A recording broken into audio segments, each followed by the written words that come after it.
करछी बेटा रंगदारी के बात रे हमरा से भीड़ क्या नहीं छिको काद रे करछी बेटा रंगदारी के बात रे हमरा से भीड़ क्या नहीं छिको काद रे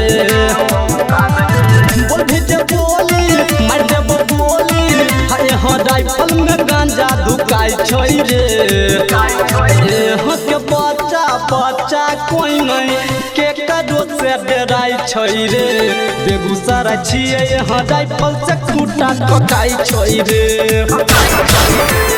यहाँ के बच्चा कोई नहीं रे बेटा के कदो से डराई छोई रे बेगूसराय जिला छिए राइफल से खूटा ठोकाई छोई रे।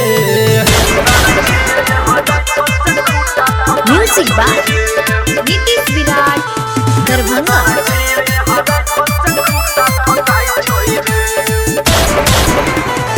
हमरा आगे देखबे न बेटा इतना घमंड रे एक मिनट में नहीं तेरे बेटा कर देबो जिंदगी झंड रे। अरे हाँ बेटा सही कह छी। हमरा आगे देखबे न बेटा इतना घमंड रे एक मिनट में नहीं तेरे बेटा कर देबो जिंदगी झंड रे। लके तू नाली घूम छी खाली हाय हम कमर में पिस्टल रखाई छै रे यहाँ के बच्चा बच्चा कोई नहीं के करो से डराई छै रे बेगूसराय छिए यहाँ राइफल से खूटा ठोकाई छै रे यहाँ के बच्चा बच्चा कोई नहीं के करो से डराई छै रे बेगूसराय जिला छिए राइफल से खूटा ठोकाई छै रे।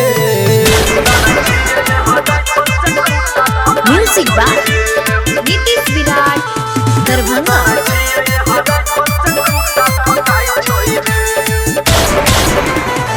करके मर्डर फेंक देबो तैयो रिपोर्ट नहीं लिखत थाना रे हमरा बारे में जानै छै दे बेटा पूरा ई जमाना रे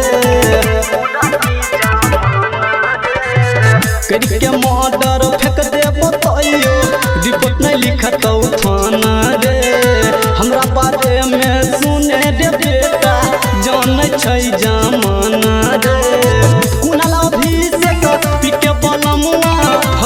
जुआ के नाम घबराई सबरे यहाँ के बच्चा बच्चा कोई नहीं के कदो से डराई छै रे बेगूसराय छिए यहाँ राइफल से खूटा ठोकाई छै रे यहाँ